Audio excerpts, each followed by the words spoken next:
UP विधानसभा में शुरू हुआ बजट सत्र। राज्यपाल आनंदीबेन पटेल का अभिभाषण के साथ सत्र की शुरुआत हुई। राज्यपाल ने अभिभाषण में योगी सरकार की सभी योजनाएं और कामकाज के बारे में बताया। सरकार द्वारा रमाला, मुंडेरवा तथा पिपराइच में नई चीनी मिलें स्थापित की गई है। कोरोना काल के चुनौतीपूर्ण समय में भी प्रदेश की सभी 119 चीनी मिलों का निर्बाध रूप से संचालित किया गया है। बजट सत्र शुरू होते ही विधानसभा में विपक्ष ने जोरदार हंगामा किया। रोजगार, शिक्षा, स्वास्थ्य जैसी मांगों को लेकर राज्यपाल के पूरे अभिभाषण के दौरान एसपी विधायकों ने हंगामा किया। बेरोजगारी और महंगाई के मुद्दे को लेकर पोस्टर भी लहराए। वहीं एसपी अध्यक्ष अखिलेश यादव ने कहा कि सरकार को महंगाई और बेरोजगारी पर जवाब देना पड़ेगा। सरकार को देना चाहिए जवाब, सरकार को देना चाहिए जवाब, सरकार को देना चाहिए जवाब। बजट सत्र शुरू होने से पहले मुख्यमंत्री योगी आदित्यनाथ ने सदन को सुचारू रूप से चलाने की अपील की थी। उन्होंने कहा कि सरकार हर मुद्दे पर चर्चा के लिए तैयार है। आगे उन्होंने कहा कि 18वीं विधानसभा के लिए चुनकर आए सभी सदस्य अपनी रचनात्मक ऊर्जा का उपयोग उत्तर प्रदेश के विकास को नई ऊंचाइयों तक पहुंचाने में योगदान देंगे। कोई चर्चा परिचर्चा के लिए सरकार सदैव तैयार रहेगी। स्वाभाविक रूप से सभी सदस्यों को इस अवसर पर सदन में अपनी बात को रखने का मौका भी मिलेगा, लेकिन मान्य सदस्यगण अपनी बात को तभी सदन में रख पाएंगे जब उस प्रकार का माहौल सदन के अंदर विपक्ष बनाने में अपना योगदान देगा। सरकार हर मुद्दे पर चर्चा करने और प्रत्येक मान्य सदस्य के द्वारा उठाए जाने वाले मुद्दे को एक सार्थक और सारगर्भित चर्चा के साथ ही उसका उत्तर देने के लिए भी पूरी तरह तैयार रहेगी। 18वीं विधानसभा के गठन के साथ ही पहला सत्र प्रारंभ होने पर मैं सभी माननीय सदस्यों का एक बार फिर से हृदय से स्वागत करता हूं, उनका अभिनंदन करता हूं और विश्वास व्यक्त करता हूं कि अपनी रचनात्मक ऊर्जा का उपयोग उत्तर प्रदेश के विकास के लिए यहां पर दे करके उत्तर प्रदेश के विकास को एक नई ऊंचाई तक पहुंचाने में अपना योगदान देंगे।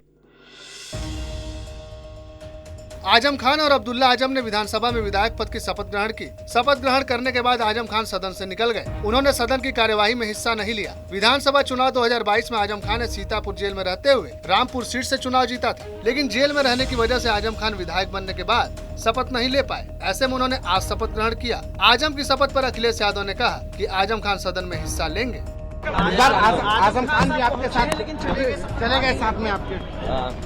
अब मैं कुछ नहीं कह सकता, लेकिन पार्टी उनके साथ है, वो सदन में आएंगे। आजम खान भी आपके साथ चले गए, साथ में आपके। अब मैं कुछ नहीं कह सकता, लेकिन पार्टी उनके साथ है, वो सदन में आएंगे। एसपी अध्यक्ष ओम प्रकाश राजभर ने अखिलेश यादव पर तंज कसते हुए कहा कि समाजवादी पार्टी के नेता मिलकर कहते हैं, जैसे आप घर से निकलकर जनता के बीच में जाते हैं, वैसे ही हमारे नेता को भी कहिए कि वे भी ऐसा करें। जिसके बाद ओम प्रकाश राजभर ने कहा कि अखिलेश यादव से अपील करते हैं कि कमरे से निकलकर जनता के बीच जाएं। देखिए, आज जरूरत है, समाजवादी पार्टी के तमाम नेता हमसे मिलते हैं तो वो यही हमसे कहते हैं कि हमारे भी नेता को कहिए, जैसे आप चलते हैं वैसे हमारे नेता भी घर से निकलें और जनता के बीच में चलें, बैठकों का दौर करें, लोगों से मिलजुल करके संगठन कैसे आगे बढ़े। उसी बात को मैंने कहा है कि माननीय अखिलेश यादव जी को अब अपने कमरे से निकल करके जनता के बीच में चलने की ज़रूरत है और बैठकों का दौर शुरू करने की ज़रूरत है, संगठन को और गति देने की ज़रूरत है। इसी बात को हमने कहा है। ज्ञानवापी परिसर में श्रृंगार गौरी की दैनिक पूजा अर्चना की अनुमति और अन्य देवी देवताओं के विग्रहों को संरक्षित करने पर वाराणसी जिला अदालत में सुनवाई हुई। हिंदू पक्ष की ओर से श्रृंगार गौरी की रोजाना पूजा की मांग की गई। वजू खाने में मिले कथित शिवलिंग की पूजा की भी मांग हुई। नंदी के उत्तर में मौजूद दीवार को तोड़कर मलबा हटाने की भी मांग की गई। इसके अलावा शिवलिंग की लंबाई चौड़ाई जानने के लिए भी सर्वे की मांग की गई। वजू खाने का वैकल्पिक इंतजाम करने की मांग हुई। वहीं मुस्लिम पक्ष की ओर से वजू खाने को सील करने का विरोध और 1991 एक्ट के तहत ज्ञानवापी सर्वे और केस पर सवाल उठाए गए। इस मामले में जिला अदालत ने फैसला सुरक्षित रख लिया है और कल जिला जज इस मामले में आदेश देंगे। आज माननीय न्यायालय ने अपना ऑर्डर रिजर्व रखा है इस आधार पे कि आगे अभी इस केस का प्रोसीजर क्या होगा। अगली तारीख सुनवाई की क्या होगी। हमने अपनी तरफ से एप्लीकेशन दी थी कि जो कमीशन की रिपोर्ट फाइल हुई उसकी सीडी और फोटोग्राफ्स हमें प्रोवाइड की जाएं और कमीशन की रिपोर्ट जो है इस केस के रिकॉर्ड पे पढ़ी जाए ऑर्डर 7 रूल 11 की हियरिंग पे। जो विपक्षी हैं उन्होंने कहा कि ऑर्डर 7 रूल 11 की सुनवाई पहले की जाए, तो माननीय न्यायालय ने आज अपना ऑर्डर सुरक्षित रखा है और एक प्रोसीजर बनाया जाएगा जिसके तहत अब इस मामले की सुनवाई आगे होगी और इसका फैसला कल आएगा। मथुरा में श्री कृष्ण जन्मभूमि मामले में याचिकाकर्ता दिनेश कौशिक ने अदालत में प्रार्थना पत्र दिया। प्रार्थना पत्र में उन्होंने लड्डू गोपाल को स्नान कराने की मांग की। उन्होंने कहा कि वहां जाकर इस स्थान को यमुना जी और गंगा जल से शुद्ध करना है।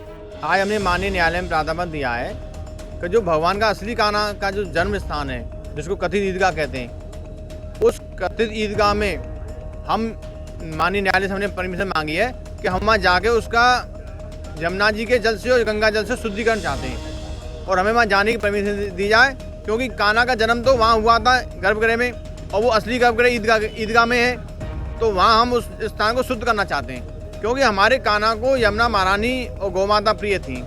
हम चाहते हैं कि हमने देखा कि कान्हा को नींद कैसी आती होगी, वहाँ तो ऐसे लोगों का आना जाना रहता है जिसको हमारे कान्हा पसंद नहीं करते। इसलिए हमने माननीय न्यायालय से प्रार्थना की है कि हम वहाँ जाना चाहते हैं और अपने उस स्थान को, उस प्राचीन मंदिर को हम यमुना जी और गंगा जल से शुद्ध करना चाहते हैं, धोना चाहते हैं।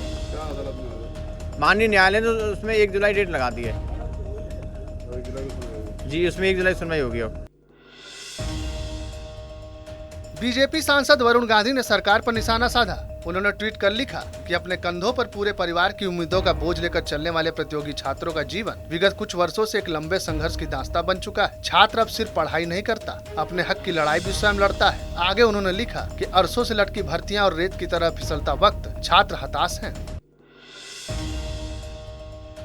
उत्तराखंड के मुख्यमंत्री पुष्कर सिंह धामी ने चंपावत के नारियाल गांव में जनसभा को संबोधित किया। इस दौरान उन्होंने कहा कि चंपावत में अपार संभावनाएं हैं। पहाड़ियों, पेड़ों और नदियों के साथ यह एक खूबसूरत जगह है। उन्होंने कहा कि अपने आप को सौभाग्यशाली मानते हैं कि उन्हें यहाँ से चुनाव लड़ने का मौका मिला। इसके अलावा उन्होंने चंपावत के टनकपुर में रोड शो भी निकाला, जिसमें भारी संख्या में लोगों का जनसैलाब उमड़ा। आपको बता दें 31 मई को चंपावत में उपचुनाव होगा। यहाँ से सीएम धामी चुनाव मैदान में है। ऐसे में आज उन्होंने चुनाव प्रचार किया। इतना सुंदर क्षेत्र है जहाँ हमारे यहाँ पर इतने अच्छे अच्छे पहाड़ हैं, इतने अच्छे अच्छे पेड़ हैं। उनका भी धन्यवाद करता हूँ कि आप लोगों ने इस क्षेत्र में, चाहे लोकसभा का चुनाव हो, 2014 का अजय टंडा जी का चुनाव हो, आपने मोदी जी को प्रधानमंत्री बनाने के लिए प्रचंड बहुमत इस क्षेत्र से दिया। 2017 में इनको जिताया, फिर 2019 में अजय टंडा जी को फिर से दोबारा प्रधानमंत्री जी को फिर से प्रधानमंत्री बनाने के लिए मोदी जी को आपने दुगने वोटों से इस क्षेत्र से आपने बीजेपी दिलाई। फिर 2022 में दिलाई और फिर उत्तराखंड की देवतुल्य जनता ने एक इतिहास बनाने का काम किया।